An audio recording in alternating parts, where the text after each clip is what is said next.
वाले 2024 में आया हुआ एक और इम्पोर्टेंट क्वेश्चन। तो चलिए शुरू करते हैं। यहाँ पर आपको क्वेश्चन दे रखा है, एक गोलाकार कांच के बर्तन की एक बेलन के आकार की गर्दन है। यहाँ पर आप देख सकते हैं इस तरह से ये जो बर्तन है उसकी गर्दन बेलन के आकार की है, तो जिसकी लंबाई 7 सेंटीमीटर है ये चीज़। उसके बाद में यहाँ पर और व्यास भी दे रखा है 2 सेंटीमीटर, ये चीज़ आपकी 2 सेंटीमीटर है, जबकि गोलाकार भाग का व्यास 8.4 है।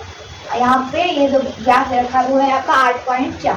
ठीक है, तो याद कीजिए कि बर्तन में कितना पानी डाला जा सकता है, यानी कि इस बर्तन का आयतन निकालना है। ठीक, तो बर्तन का आयतन कैसे निकालेंगे? गोले का आयतन और प्लस बेलन का गर्दन का आयतन। ठीक है, तो हमने यही किया है। यहाँ पर हमने क्या किया, पहले दिया है बेलनाकार भाग का व्यास 2 सेंटीमीटर, इसलिए त्रिज्या क्या हो गई 2/2, क्योंकि व्यास का आधा होता है त्रिज्या, यानी कि 1 सेंटीमीटर। बेलनाकार भाग की लंबाई कितनी है? 7 सेंटीमीटर। ठीक है, इसके बाद में गोलाकार भाग पर आते हैं। यहाँ पर व्यास 8.4 दे रखा था, तो जब 2 से भाग करेंगे तो हमें त्रिज्या मिल जाएगी 4.2। इसके बाद में अब बर्तन की धारिता इस तरह से हम लोग क्या बता सकते हैं, बेलनाकार भाग का आयतन प्लस गोलाकार भाग का आयतन।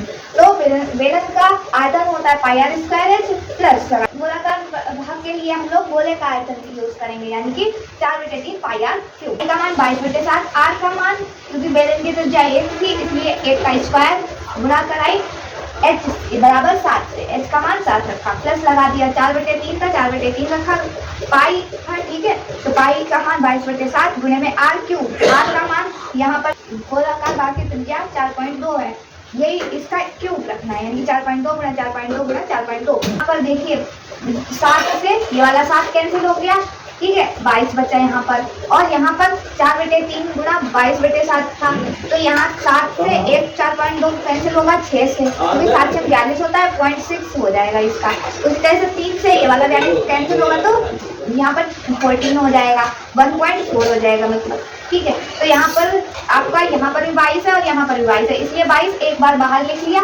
यहाँ पर जब सब कुछ भी नहीं रह गया तो यहाँ पर 1 बचेगा, प्लस लगाया ब्रैकेट के अंदर, और 4 गुणा 22 तो बाहर ही चला गया। इन तीनों की गुणा 0.6 1.4 और 4.2, इन तीनों की गुणा आ गई 3.528।